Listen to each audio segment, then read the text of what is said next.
Assalamualaikum warahmatullahi wabarakatuh. Bagaimana kabarnya semuanya hari ini? Masih semangat ya? Kita bertemu lagi di kelas Ulumul Quran dengan materi sejarah pengumpulan, kodifikasi, dan penulisan Al-Quran.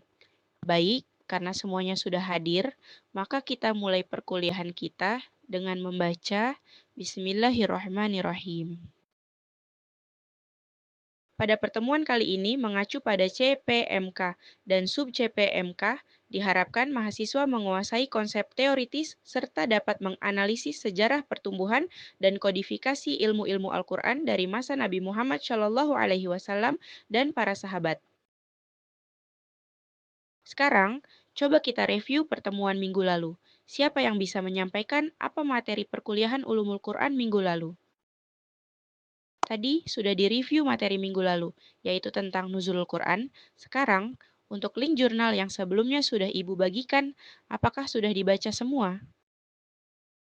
Kolektor buku ini bandingkan berbagai versi Bible dan Al-Quran. Seorang kolektor dan penjual buku langka bernama Redmond menunjukkan koleksi Alkitab miliknya yang berasal dari 6 abad yang berbeda, mulai dari tahun 1400-an hingga 1900-an. Hal yang mengejutkan adalah ia menemukan bahwa tidak ada satupun dari Alkitab tersebut yang isinya benar-benar sama. Semuanya memiliki perbedaan teks karena sejarah panjang penulisan tangan sebelum adanya teknologi cetak. Perbedaan drastis justru ditemukan saat ia beralih ke Al-Quran. Ia membandingkan 3 Al-Quran dengan usia yang jauh berbeda. Ada yang berusia 300 tahun, 200 tahun, dan 1 Al-Quran cetakan terbaru. Saat membuka surat Al-Fatihah dan bagian akhir Al-Quran, penelitian ini membuktikan bahwa setiap kata dan hurufnya tetap identik tanpa ada perubahan sedikit pun. Penemuan ini menjadi bukti fisik bahwa Al-Quran tetap terjaga kemurniannya. Hal ini sesuai dengan firman Allah Ta'ala bahwa Allah lah yang menurunkan Al-Quran dan pasti Allah pula yang memeliharanya. Masya Allah, maha benar Allah dengan segala firman-Nya. Sudah disimak ya video shot tadi? Apa yang terlintas dalam pikiran kita? Nah, ada pertanyaan penting, bagaimana menurutmu validitas dan orisinalitas Al-Quran itu terjaga dan dijaga sejak masa Nabi Muhammad SAW dan masa para sahabat? Kemudian siapa saja tokoh-tokoh penting di situ? Itulah yang akan kita bahas dalam pertemuan kali ini.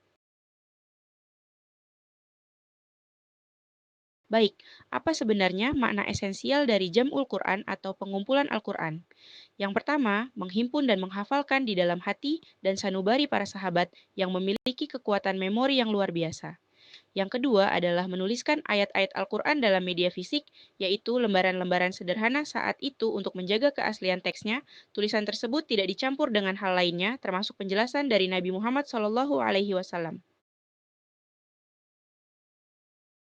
Di antara sekian banyak sahabat, terdapat beberapa figur sentral hufaz, rujukan yang direkomendasikan langsung oleh Rasulullah, yaitu Ubay bin Ka'ab, Mu'adz bin Jabal, Zaid bin Sabit, dan Abdullah bin Mas'ud.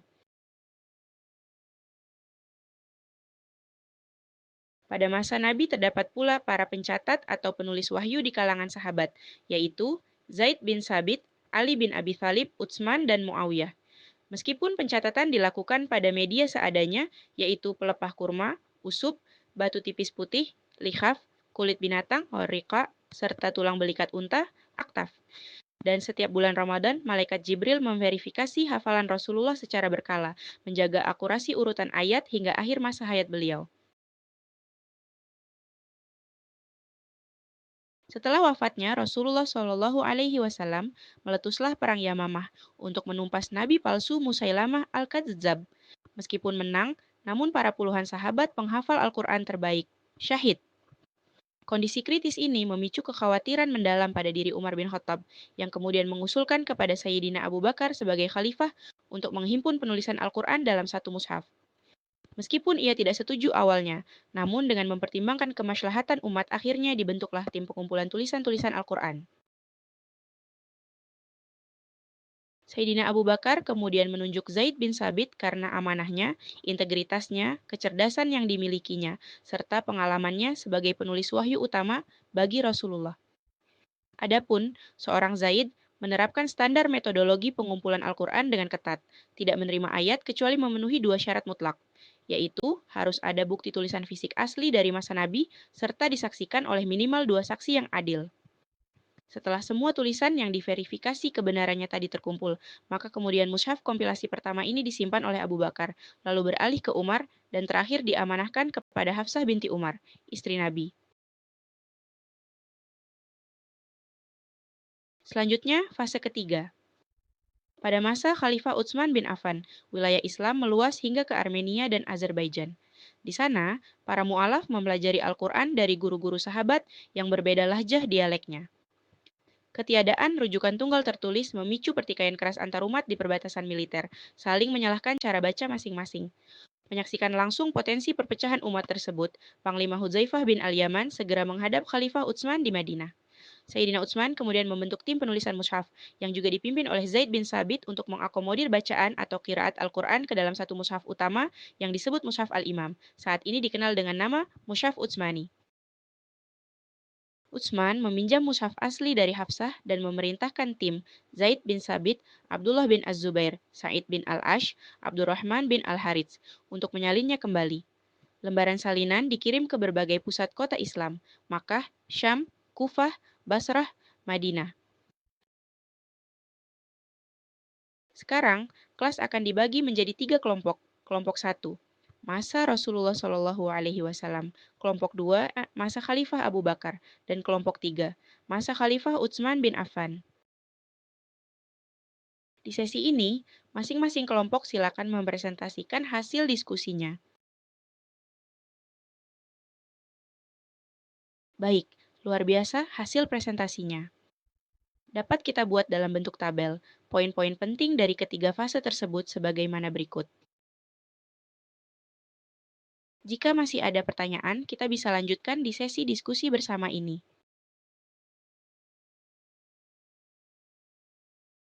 Baik, luar biasa diskusinya tadi. Boleh tepuk tangan semuanya ya. Nah, sekarang kita akan refleksi pemahaman perkuliahan hari ini melalui Mentimeter. Semuanya silakan di-scan barcode Mentimeternya. Dari hasil refleksi, semuanya Ibu lihat sudah memahami materi ini. Sekarang, Ibu minta masing-masing membuat konten materi sejarah kodifikasi Mushaf Al-Quran yang berdurasi 2 menit, diupload ke media sosial masing-masing, dan di-tag media sosial Prodi. Tugas ini paling lambat minggu depan sudah selesai ya, agar apa yang kita pelajari hari ini juga bermanfaat untuk orang lain. Melalui media, kita belajar berdakwah. Balighu ani walau ayah. Baik, terakhir, mari kita tutup perkuliahan kita pada hari ini dengan membaca Alhamdulillah. Subhanakallahumma wa bihamdika. Asyhadu an la ilaha illa anta. Astaghfiruka wa atubu ilaik. Wassalamualaikum warahmatullahi wabarakatuh.